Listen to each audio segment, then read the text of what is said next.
Hello, good morning बच्चों। आज की क्लास कक्षा 8 के लिए मैथ से अभ्यास 3 घन और घनमूल। इस वीडियो में बच्चों हम संख्याओं का पूर्ण घन लगाना सीखेंगे। इसका प्रयोग दैनिक जीवन में तब होता है जब हमें किसी वस्तु की धारिता या उसका आयतन निकालने की आवश्यकता होती है। तो चलिए हम घन निकालना भी सीखते हैं और अपने काम को बहुत आसान बना लेंगे। ठीक है बच्चों। देखो बच्चों, क्यूब सीखने के लिए एक एग्जाम्पल ये भी है कि आइस क्यूब, जिसकी लंबाई, चौड़ाई और ऊंचाई बराबर हो। बच्चों देखो, एक ये भी बेस्ट एग्जाम्पल है क्यूब के लिए, घन के लिए। डाइस है हमारा, जिसको हम खेलने के लिए यूज करते हैं। आप देखेंगे इसकी लंबाई, चौड़ाई और ऊंचाई है ना। ऊंचाई, ये वाली लेंथ, ये ऊंचाई, ये भी बराबर है। तो ये डाइस भी हमारा घन का एक उदाहरण है। एक बच्चों ये क्यूब बॉक्स है, जिसकी लंबाई, चौड़ाई और ऊंचाई ये बराबर है, लगभग 6 सेंटीमीटर के अराउंड है। तो ये भी मेरा क्यूब बॉक्स है। ठीक है। कहने का मतलब ये है कि जितनी संख्या हम एक बार में लिखेंगे वही हमें 3 टाइम लिख करके मल्टीप्लाई करना होता है। अब बच्चों देखो, अभ्यास 3 में निम्नलिखित संख्याओं के घन निकालने हैं। तो हम इसको किस तरीके से लिखते हैं बच्चों? मानो 7 का घन निकालना है तो इस तरीके से लिख देते हैं, 7 का घन। इसको इसी तरीके से लिखते हैं। इसका मतलब होता है कि 7 संख्या मुझे 3 टाइम्स लिखनी है। ठीक है। तो 7 गुणा 7 गुणा 7, तो 7 सत्ते 49, 49 सत्ते 343 होता है बच्चों। आपको अगर नहीं आता है तो इधर गुणा कर लो। 9 सत्ते 63 की 3 हासिल 6, 7 निम 63 की 3 हासिल 6, 7 चौक 28, 28 और 6 34 आया। तीसरे नंबर तक जाते हुए अगर आपको नहीं आता है तो इस तरीके से गुणा कर सकते हैं। अब आप देखो 12 को कैसे लिखेंगे? 12 का घन क्या हो जाएगा? 12 गुणा 12 गुणा 12। अब 12 बारी हम तो 144 होता है। 12 की 12 में गुणा करेंगे तो 144 होता है। अब इसे 12 की फिर से गुणा कर दो। ठीक है। 12 चौक 48 हासिल 4, 12 चौक 48 और 4 52 हासिल 5, 12 एकम 12, 12 5 17। कितना आ गया आंसर? 1728। इसी तरीके से बच्चों 19 का निकालना है। अब बच्चों देखो, 19 को 19 में गुणा करेंगे 361 आता है। 361 की फिर से 19 में गुणा करेंगे तो 6859 आता है। ठीक है। इसी तरीके से 21 का घन निकालेंगे तो 21 गुणा 21 गुणा 21 लिखा जाएगा। जब 21 की 21 में गुणा की तो 441 आया।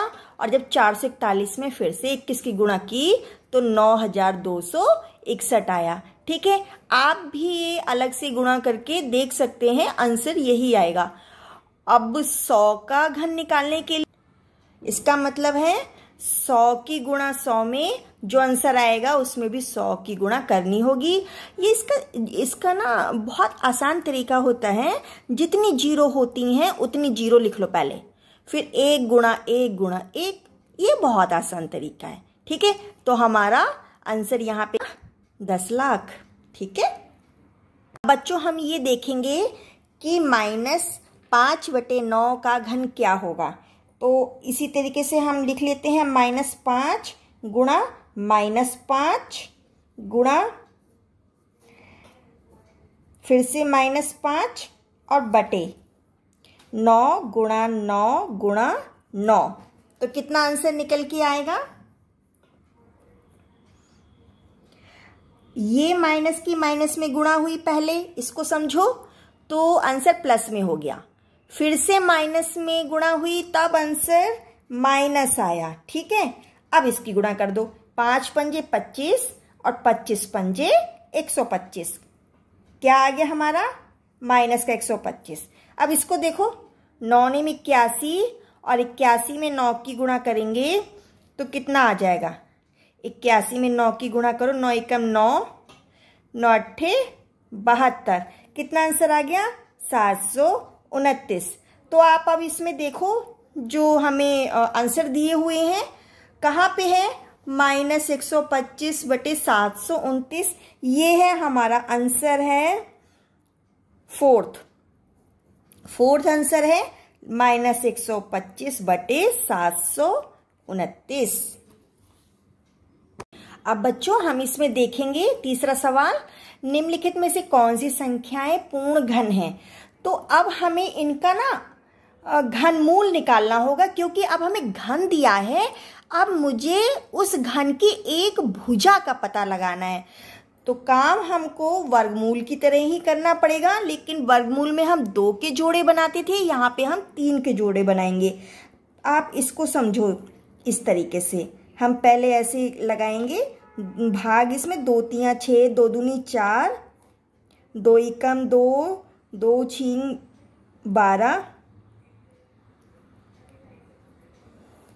2 अट्ठे 16, 2 चौक 8, 2 दूनी 4 और 2 एकम 2। मैंने आपको हमेशा ये समझाया है, लास्ट में 1 लाना ही लाना है। अब जितने भी गुणनखंड काउंट कर लो, 1 2 3 4 5 6, लिख लो इधर, 2 गुणा 2 गुणा 2 गुणा 2 गुणा 2, 1 2 3 4 5 गुणा 2 6, कितना। अब इसके ना जोड़े बनाओगे तो तीन हमें 3 के जोड़े बनाने पड़ेंगे। वर्गमूल में हम क्या करते थे, 2 के जोड़े बनाते थे, है ना।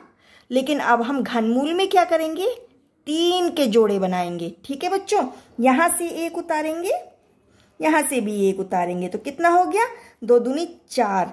ये मुझे कंप्लीट संख्या मिल गई, है ना। यहाँ पे मुझे कुछ शेष नहीं मिला, इसका मतलब है 64 जो संख्या है वो मेरी पूर्ण घन है। 64 पूर्ण घन संख्या है। ठीक है, अब हमें इसको ना बारी बारी, अब ये तो मेरा हो गया, ये तो मेरा हो गया, अब इसको ना सबको हमें बारी बारी करके देखना होगा। अब बच्चों देखो, हमें सारा काम ना वैसे ही करना है जैसे कि हमने वर्गमूल में किया था। अब हम 216 का निकाल के देखते हैं, तो 2 एकम 2 और 1 में नहीं जाएगा तो 0, 2 अट्ठे 16। फिर अब इसको करेंगे 2 पंजे 10, 2 चौका 8, 2 दूनी 4 और 1 बचा, 2 सत्ते 14। अब 3 नेम 27, अब 3 तिया 9 और 3 एकम 3। ठीक है, अब इस सारे गुणनखंड उतार लो, 2 गुणा 2 गुणा 3 गुणा 3 गुणा 3। अब इनके 3 के जोड़े बना लो, तो यहाँ से भी 1 उतारा, यहाँ से भी 1 उतारा, कितना हो गया 2 3 6, है ना। 6 है तो भैया 216 पूर्ण घन बन गया। ठीक है बच्चों, अब इसको देखो, 243 को किया, अब 3 है तो हम 3 से करके देख रहे हैं। 3 अट्ठे 24, 3 एकम 3, 3 दूनी 6 और 3 सत्ते 21, 3 नम 27, 3 तिया 9, 3 एकम 3। अब ये सारे गुणनखंड उतारो तो कितने हैं, 5 हैं, 1 2 3 4 5, गुणा कर ली। अब जोड़े बनाए तो ये तो बन गया, यहाँ पे तीसरे की अभी कमी है तो ये जोड़ा नहीं बन पाया। इसका मतलब है 243 हमारा पूर्ण घन नहीं है। अब इसको देखो, 900 को हमने, क्योंकि 0 है तो हम 2 से करेंगे, भाग लगाएंगे, 2 चौका 8, 1 बचा, 2 पंजे 10, 0। फिर 2 दूनी 4, 2 दूनी 4, 1 बचा, 2 पंजे 10। अब 3 से करके देखा, 3 सत्ते 21, 1 बचा, 3 पंजे 15। 3 से किया, 3 दूनी 6, 3 पंजे 15, 25 आ गया, 5 पंजे 25 और 5 एकम 5। अब जब हमने गुणनखंड उतारे तो 2 गुणा 2 गुणा 3 गुणा 3 गुणा 5 गुणा 5, ये 2 के जोड़े तो बन रहे हैं, लेकिन तीसरा अभी मिसिंग है। तीसरा नंबर हमें इसका नहीं मिला है, इसका मतलब 900 भी हमारा पूर्ण घन नहीं है।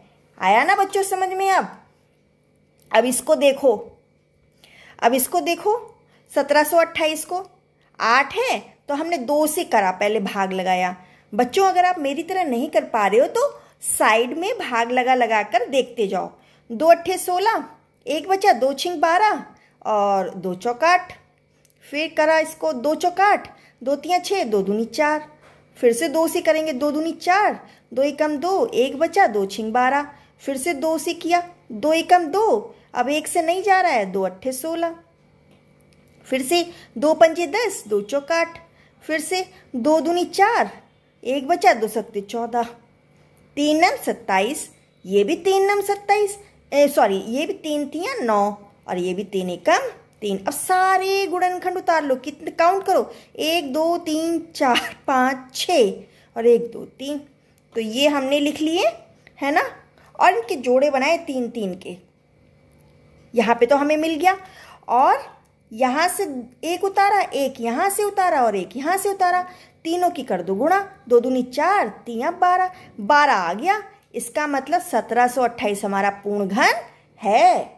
अब बच्चों ये वाली संख्या देखो, इसको भी करेंगे। 2 पंजे 10, 2 तियां 6, 2 दूनी 4, 2 चौक 8 और 1 0। फिर से 2 से लगा दो, 2 दूनी 4, 1 बचा, 2 छिंग 12, 1 बचा, 2 छिंग 12, 2 दूनी 4 और 0। फिर से 2 से लगा दो, 2 एकम 2, 2 तियां 6, 2 तियां 6, 2 एकम 2 0। फिर से 2 से लगा दो, 2 छिंग 12, 1 बचा, 2 छिंग 12, 1 बचा, 2 पंजे 10, 1 बचा, 2 पंजे 10। अब हमारा 2 से तो जाएगा नहीं, अब 5 से ही करके देखते हैं। 5 एकम 5, 1 बचा, 5 तियां 15, 1 बचा, 5 तियां 15 और 1, 5 एकम 5। अब 11 से करके देखेंगे। 11 एकम 11, 2 बचा, हुआ 23, 11 दूनी 22, 1 बचा, 11 एकम 11। अब 11 एकम 11, 1 बचा, 11 एकम 11 है ना। अब ये सारे गुणनखंड उतारो तो कितने आए, 2 गुणा 2 गुणा 2 गुणा 5 गुणा 11 गुणा 11 गुणा 11। यहाँ पे हमने देखा इसका जोड़ा बन गया, इसका जोड़ा बन गया, लेकिन इसका जोड़ा नहीं बना। इसका मतलब हमारी जो ये संख्या है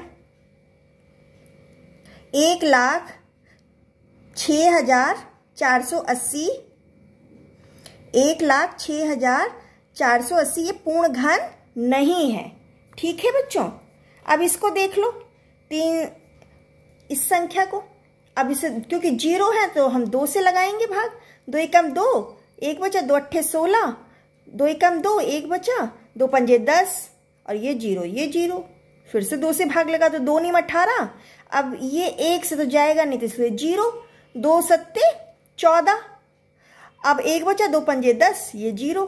फिर से 2 से लगा लो, 2 चौक 8, 1 बचा, 2 पंजे 10, 2 1 हाँ, अब यहाँ 2 तियां 6, अब 1 बचा, 2 सत्ते 14, अब 1 बचा, 2 पंजे 10। 3 से लगा के देखो, 3 एकम 3, 1 बचा, 3 पंजे 15, 3 एकम 3, अब 3 दूनी 6, 1 बचा, 3 पंजे 15। अब ये 3 से लगता है कि नहीं जाएगा, इसलिए हमने 5 से लगा के देखा। 5 तियां 15, अब ये 1 उतारा नहीं गया, दूसरा लिया, 5 दूनी 10, 2 बचा, 5 पंजे 25। फिर से 5 छिंग 30, ये उतारा नहीं जा रहा, 0 लगाया, 5 पंजे 25, ये 5 छिंग 30 हुआ ना। फिर 2 उतारा नहीं गया तो 0 लगाया, 5 पंजे 25। फिर से 5 से लगा दो, 5 एकम 5, 1 बचा, 5 दूनी 10, 1 बचा, नहीं बचा, 5 एकम 5। फिर 11 से लगा के देखो, 11 एकम 11, फिर 1 बचा, 11 एकम 11, ये भी 11 एकम 11। आप इस तरीके से नहीं लगा पा रहे हैं या आपको परेशानी आ रही है तो आप भी ना साइड में भाग लगा लगा करके देख सकते हैं। अब ये सारे गुणनखंड उतार लो, है ना। तो 2 गुणा 2 गुणा 2 गुणा 3 गुणा 5 गुणा 5 गुणा 5 गुणा 11 गुणा 11। अब हम देख रहे हैं ये तो जोड़ा बन गया, 3 का जोड़ा नहीं बना, इसके भी जोड़ा 5 का भी बन गया, लेकिन 11 में अभी 1 मिसिंग है, अभी नहीं वो जोड़ा बन पाया। इसका मतलब ये संख्या जो मेरी है 3,63,000 ये पूर्ण घन नहीं है ना बच्चों। यहाँ पे ये हमारी अभ्यास कंप्लीट होती है। और बच्चों अब हम घन मूल निकालना अगली अभ्यास में सीखेंगे, तो हमें और भी क्लियर हो जाएगा कि हम घन मूल क्यों निकालते हैं और हमें इसकी आवश्यकता क्यों है, और अच्छे से हमारी फिर और भी प्रैक्टिस हो जाएगी। ठीक है बच्चों।